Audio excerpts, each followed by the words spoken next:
ritmo più antico della tradizione contadina, ma con un tamburo che genera il suono più moderno fra le percussioni.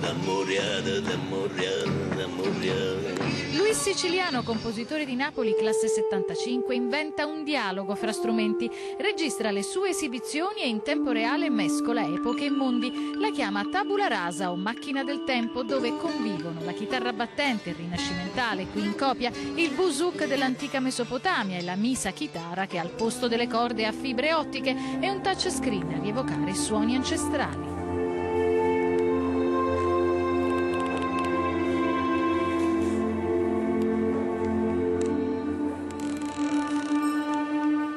Molte volte mi sono chiesto, ma se Bach vivesse oggi, o un Mozart, o un Wagner, cosa suonerebbero? Sicuramente erano dei grandi curiosi ed erano i grandi sperimentatori. Ma avrebbero suonato l'iPad? Io credo che avrebbero suonato l'iPad, perché l'iPad è l'organo di oggi. Siciliano sintetizza linguaggi, applica fisica cibernetica e intelligenza artificiale, la musica e matematica.